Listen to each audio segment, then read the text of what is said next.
Aloha, super friends. It's me, Corey Leland, top of the hour with Corey Leland. I want to share something with you that happened on Facebook.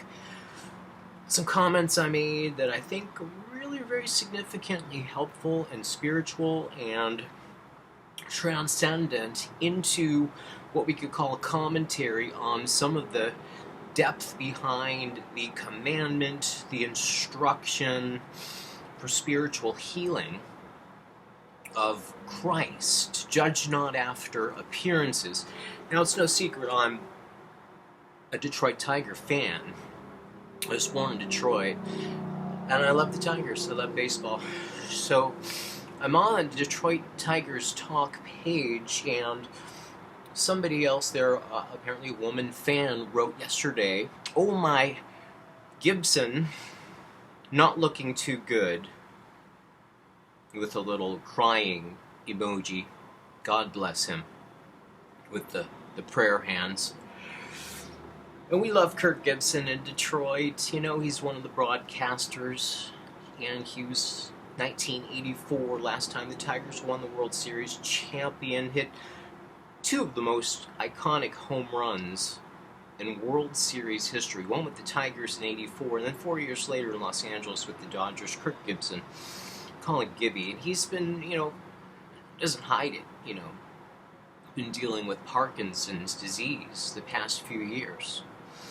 And so apparently recently this fellow fan puts on the page, "Oh my, Gibson not looking too good, God bless him." And my comments to that, as a Tiger fan who loves Kirk Gibson, and we see this happening not only with him, but unfortunately people that we know and we love in our lives, and could even be happening to us. And there's nothing to be ashamed of if you're going through disease or difficult situations, because humanly, even the most quote-unquote spiritually evolved, enlightened people sometimes do deal with difficult situations. I mean, look at the story of Christ for one. In India, some of the most famous and revered saints and sages dealt outwardly with situations of disease. So let's not be ashamed, anybody, if we ever do suffer particular disease. It's always for the purpose, I think, in this path of what I call not actually happening-ism, where the world is not actually happening, but God is, and that isness is everywhere present, and the world is like a superimposed dream world that we, like a virtual reality helmet that has us convinced that we're separate from God, and we're walled off by flesh and bone and blood, with a past and a future. So we're in this matrixy world of time and space where we have a birthday and a death day and a little dash in between. So getting back to Kirk Gibson and spiritual healing, and my comments to this fan who said, "Oh my, Gibson not looking good today, God bless him." Okay, beautiful, beautiful sentiment. What else can we do, right? So my comment to her on the Facebook post was, look for the light of God behind the appearance. See only that, with a capital T. Spirit is ageless and eternal. Reality is only spirit. Go Tigers. So let's take each one of those things, because I think no matter what you're going through, any kind of health challenge, or even the notion that you're going to die one day, which we're all dealing with. We try not to think about it, but actually the spiritual goal is to die before you die, to die daily, as the Apostle Paul says. But we're dying to the false sense of self, the imposter, the image, the matrix puppet, the flesh puppet, as I call it, the dream character that we're playing in the drama of time and space. But we want to outgrow and escape the illusion of ourselves as separate into the awareness of ourselves, perfect oneness with God, with the omnipresence of God, and in that there is nothing but bliss and joy and freedom. Freedom from fear, freedom from concern, freedom from pain, disease, even death.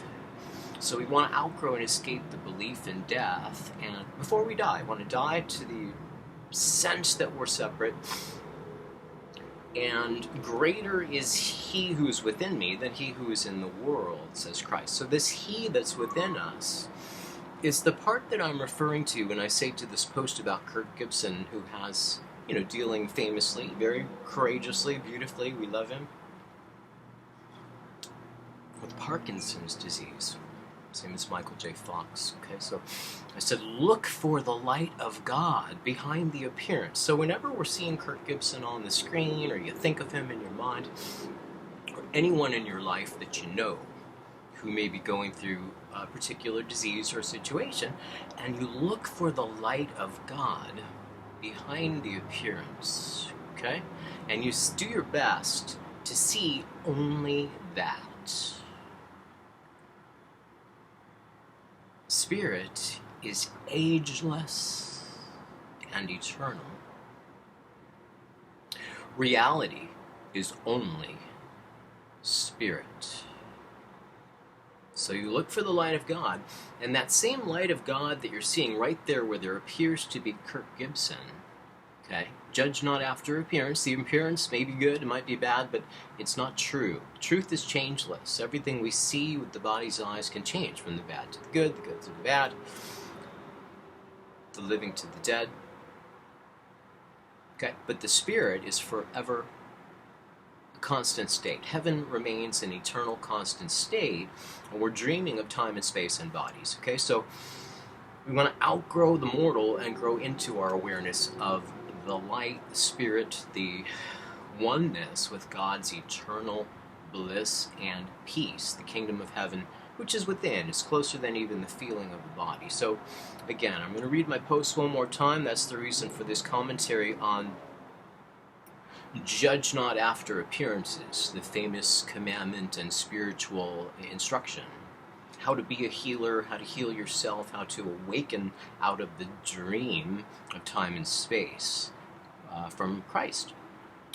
So look for the light of God behind the appearance. See only that. Like, let the light just take over the whole picture until that's all there is. Okay, right where that appearance of a person, good, bad, or indifferent, it seems to be. Spirit is ageless and eternal.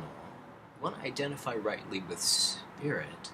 There's a presence within you that is not your body. It has a body, but it's the energy, it's the spirit, it's the life force. That's the difference between a corpse and a living being, person or animal or thing, is the Spirit of God that we all share. And that's an eternal reality. So reality is only spirit. Remember, the world's not actually happening. I call it not actually happening-ism, but that reality is, and it's far more satisfying than anything we seem to acquire or have in the world. Reality is only spirit. Identify with spirit as who and what you are eternally, and learn to see the person and the dream character you're playing as something that you're observing, like a parent watching a child. The child is preoccupied with its toys, okay? But you're watching the child. So our human character that we're playing, whether we're Kirk Gibson or Corey Leland or whoever we are, is like the child playing with the toy, and the toy is like the world of past and future. I want things, I fear things, I hate things, I love things. And it's the drama, okay, the matrix, okay, but the parent is watching, or the babysitter watching the child like a hawk, every move. So you want to be like the parent who's observing your human thoughts and feelings, but distancing, there's a good use of the word, distancing from the temporary, vulnerable sense, and observing it without identifying with the temporary and the vulnerable or the diseased. Look for the light of God. It's already there in full bloom, okay? Try to see only that where the appearance, judging not after appearances, is, and then rest in the assurance, relax. Spirit that I am, is ageless and eternal.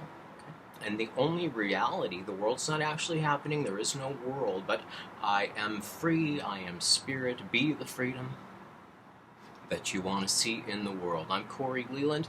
Hey, hit that like and subscribe. I'd make more videos if I had anybody that wanted to see them.